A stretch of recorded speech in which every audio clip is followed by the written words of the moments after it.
My name is Magdalena and I'm a student in creative writing at the University of Brighton. In this presentation, I would like to tell you about my creative project where I created and published content for an Instagram account themed around high sensitivity and HSPs. I was grateful for the opportunity to do a project on my own, since there were a few things I wanted to work on and improve. My main reason for this was self-management. I tend to struggle with this a lot, and even when I set myself a structured plan, I tend to not follow it and always end up doing things last minute. I thought this project could help me improve my self-discipline, since I had to work on something public and therefore was bound to follow a structure. Another thing I wanted to learn was the art of making digital drawings. This is something I have always wanted to explore since I was interested in combining my written words with visuals, so this project seemed perfect to improve and learn new skills in this field. Before going further, I would like to give a brief description of what HSP or a highly sensitive person is. It simply means that you are more sensitive to both physical and emotional sensations. For example, noise, light, or other people's feelings. I had two main reasons for wanting to make my project about this. We were supposed to work on something that benefits the public, and I know from experience that a lot of people have never heard about high sensitivity. I wanted to educate people by creating content about my own experience as an HSP. Last summer, I was interviewed about my high sensitivity by a German newspaper I occasionally write for. The feedback I got was immense, and I was surprised by the amount of people that had never heard about this before. I wanted to build up on this experience and discover further what it is like to talk and try to educate people in depth about something so personal. I identified my role as a social media content creator, which came with a few responsibilities. First of all, I had to make sure to have content ready to publish regularly. Not just the image I was going to post, but also, for example, the caption and the hashtags I was going to use. It also requires being active on the page and engaging with other accounts on a daily basis. Since I was planning to make my content educational, I was aiming for people to see it, so I had to find and identify ways to create an audience.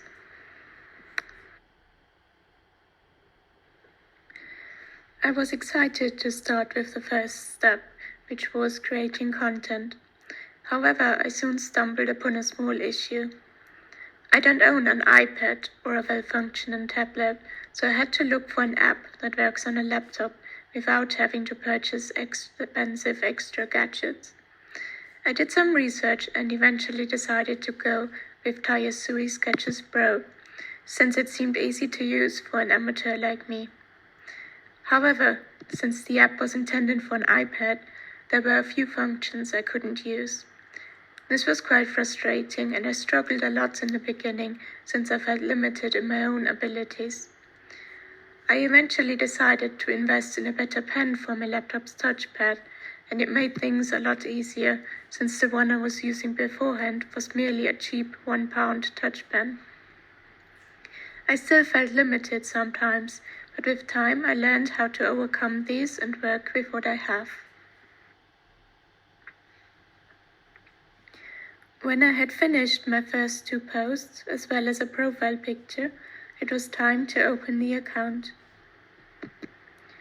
I chose Instagram since it works with images and has the ability to reach a lot of people. Also because it seemed like a platform that would display the type of content I wanted to create in the way I had envisioned. With all the other work I had to do, I decided to post once a week. This gave me enough time to work on content that was worth publishing. I'm very much of a perfectionist, so it was important to me to create work that fulfilled the criteria I had set for myself. I made a plan that structured the content I wanted to create in detail weeks before it would eventually be posted.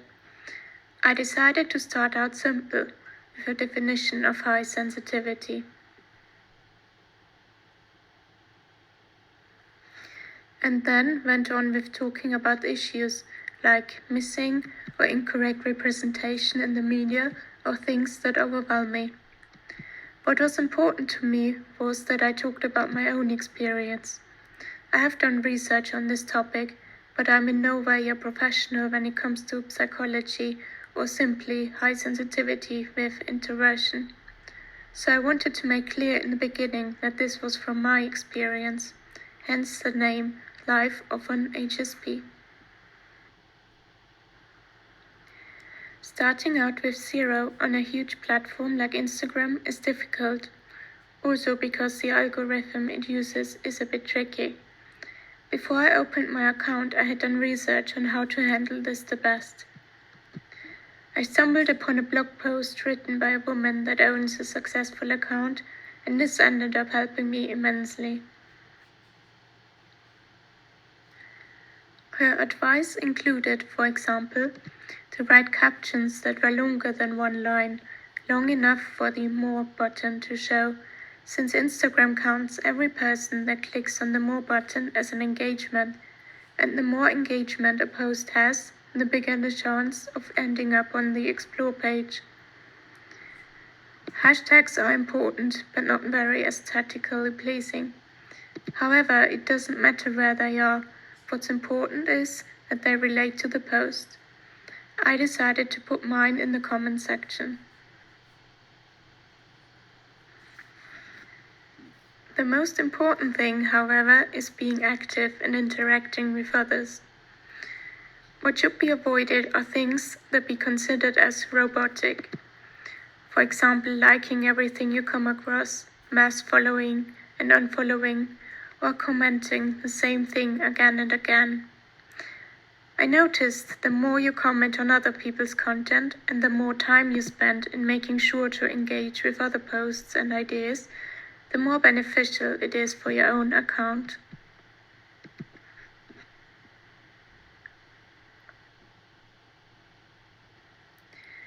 I gained a lot of experience with this project. The most obvious ones are the skills I gained in digital drawing. I had worked with LinkedIn courses to enhance those, and I was able to figure out a way to combine my words with images. In addition to that, I learned how to manage an Instagram page and how to get the most out of the platform and its algorithm, which included having to follow a self-managed schedule and structure.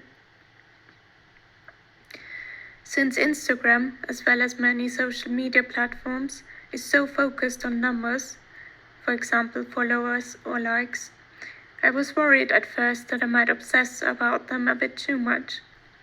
It's easy falling into a spiral where you continuously compare yourself to other accounts that have a larger following.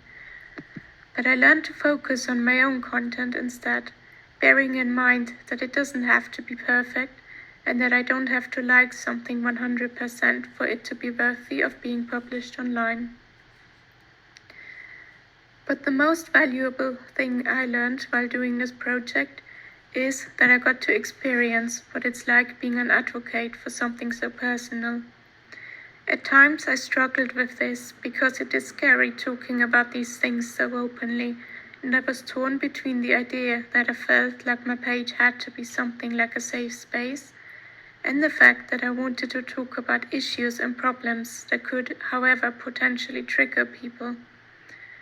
At times, I also forgot that the account was about my experience, and I started putting myself into a metaphorical box, thinking that I can't talk about things that are not typical for an HSP, even if they were true for me.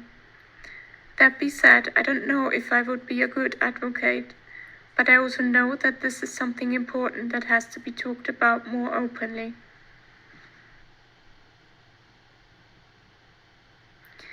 I still have some ideas and plans left for the future of the account, and I will see where it leads me. For now, I want to thank you for watching and listening to my presentation, and I hope you will enjoy the rest of the event.